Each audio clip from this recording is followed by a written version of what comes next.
వాదన నమ్మితే కనీసం రిప్రజెంటేషన్ కూడా ఎస్పీ గారు తీసుకోకపోతే, కొన్ని ఎస్పీ గారు లేకపోతే అడిషనల్ ఎస్పీ గారు ఉన్నారు. అడిషనల్ ఎస్పీ కూడా నేను ఫోన్ కూడా చేస్తున్నాను ఎస్పీ గారికి, ఫోన్ కూడా లిఫ్ట్ చేయట్లా. నిన్న రాత్రి కూడా చేసిన. అసలు ఎక్కడ ఇప్పుడు సమాజంలో ప్రజాస్వామ్యం బతకాలా అక్కర్లేదా? నిన్న డైరెక్ట్ గా తెలుగుదేశం నగర అధ్యక్షుడు ఆడియో క్లిప్ దొరికింది. లిక్కర్ సిండికేట్లు నడుపుతున్నాము, ఎక్సైజ్ డిపార్ట్మెంట్ నార్త్ సిఐకి సౌత్ సిఐకి బ్రైబ్ చేస్తాము, వాళ్ళు ఇంత అడిగారు అంత ఇవ్వాలా, ఏ పరిధిలో ఆ పరిధిలో షాపుల దగ్గర బెల్ట్ షాపులు పెట్టుకోవాలా, ఇంకో షాపోడు ఈ పరిధిలో వచ్చి బెల్ట్ షాపులు పెట్టకూడదు, ఏమో ఏ బ్రాండ్లు ఎంతెంత అమ్మాలి, ఏ బ్రాండ్లు అంటే బ్రాండ్లు అంటే ఏంటి నాకు అర్థం కాల.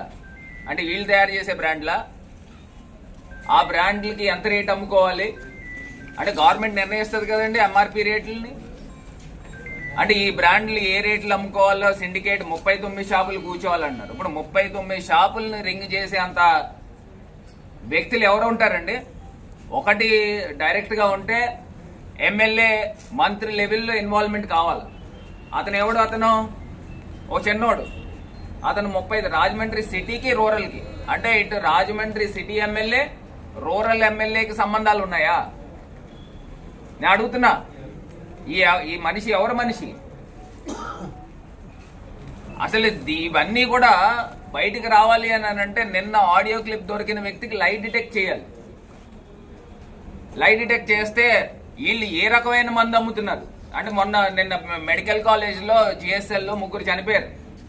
స్ప్యూరియస్ లిక్కర్ తాగి, మ్యాన్సన్ హౌస్ బ్రాండీ తాగి చనిపోయారంట. ఒక పిల్లోడైతే 19 సంవత్సరాలు. ఆ 19 సంవత్సరాల పిల్లోడు చనిపోతే ప్యాంక్రియాటిస్ ఇన్ఫ్లమేషన్ వచ్చి చనిపోయాడు. అంటే ప్యాంక్రియాస్ ఇన్ఫ్లమేషన్ ఎందుకు వస్తుందండి? 3-4 రోజుల నుంచి నాన్ స్టాప్ గా తాగితే ప్యాంక్రియాస్ ఇన్ఫ్లమేషన్ ఆ పిల్లోడికి వస్తుంది 19 సంవత్సరాలు.